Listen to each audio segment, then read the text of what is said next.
Recently, I was talking with a leader of our community, and they were describing what the perfect archetype of a Jewish leader would be. And tongue-in-cheek, they said they'd probably have to settle because they were out there looking for Moses to lead their organization, and then we laughed. But that comment, it stuck with me. Because yes, Moses has become our ideal archetype for a Jewish leader. But if you really take it apart, it's interesting that the Torah made him the leader among leaders. Because Moses, he has disabilities. And he was deeply insecure about them. Moses, it says, had a speech impediment. And I mean, he also had anger issues. But as a leader, when he kneeled at the burning bush, in one of the most transcendent moments in the entire Torah, a moment where he is more filled with the light of God than in any other prior moment in his entire life.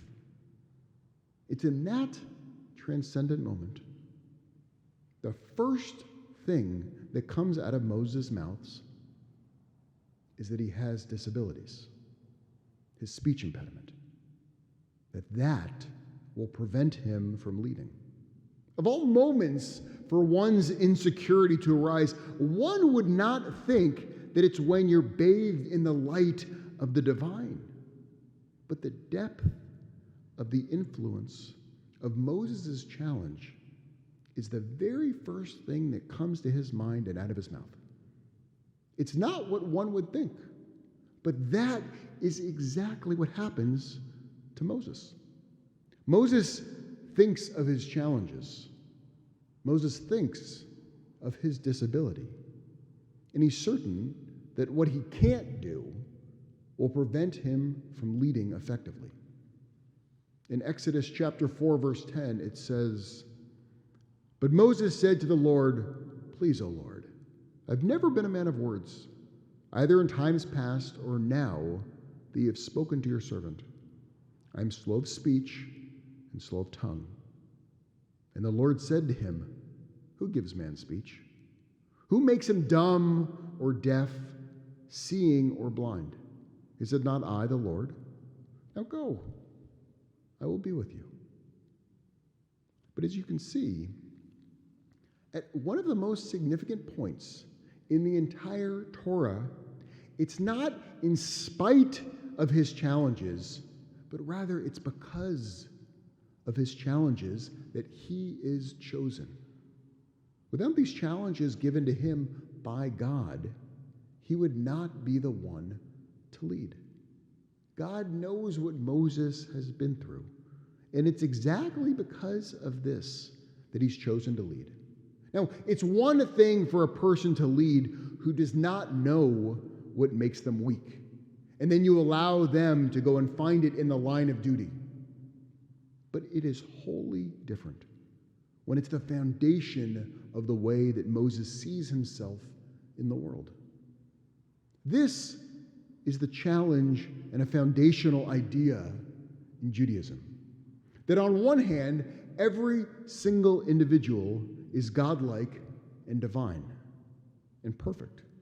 If you come along and you say, that person is ugly, that person is dumb, that person is less than, since we are made in the image of God, according to Judaism, you are directly insulting the divine. And it's no ifs, no ands, and no buts.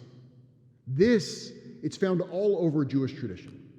According to the Rambam, in the Mishnah Torah, in chapter 10, verse 12, Maimonides writes that when one sees people with disfigured faces or limbs, it's then when they're supposed to recite the blessing, "Blessed are you, Adonai, Lord our God, sovereign of the universe, who makes people different." The Rambam continues, "One who sees a person who is blind or lame or with a disability, one should say, 'Baruch atah Adonai, blessed are you, Lord our God, sovereign of the universe, who makes people different. According to Martin Buber, the foundational idea of humility in Judaism is not to ever lessen oneself as we normally think about in America, that I'm humble, I go, I'm nothing. Not in Judaism. Rather, in Judaism, you say, I'm godlike. And that's the most important part. I am godlike, and so is she. Since we're all made in the divine image. Jacob does not become the foundation of the Jewish people until he has a permanent limp and is known as Israel. Isaac is blind. And according to the Talmud in Sota 10a, Rabbi Yochanan states that Samson, the strongest man in the entire Bible, was born with a limp in both legs.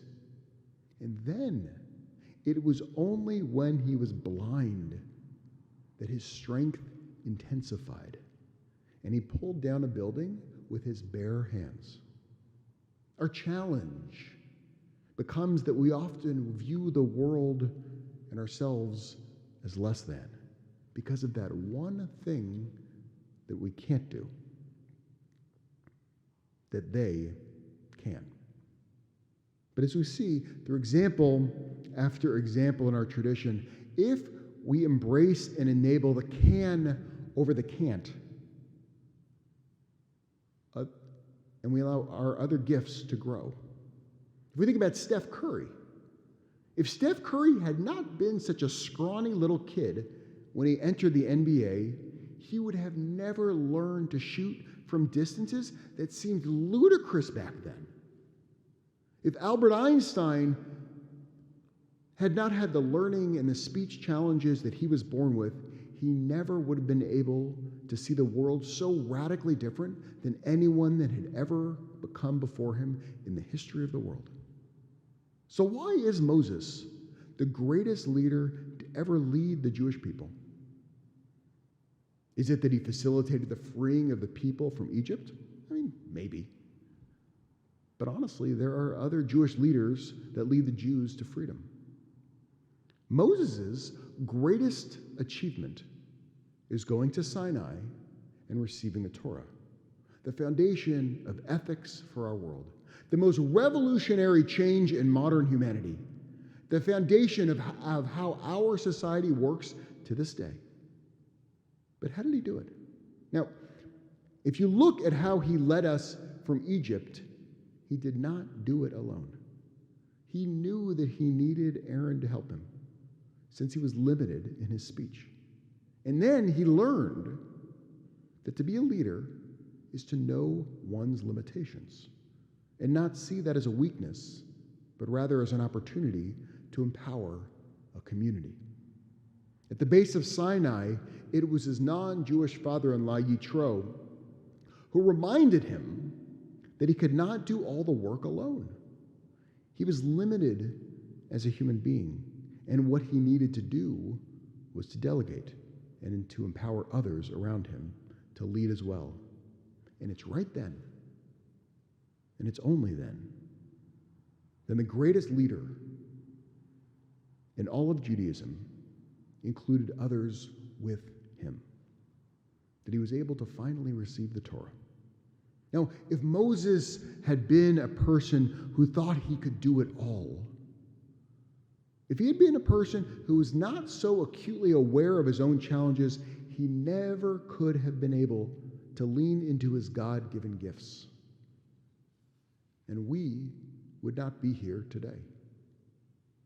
What this means for us, and by us, I mean all of us. I grew up with learning disabilities.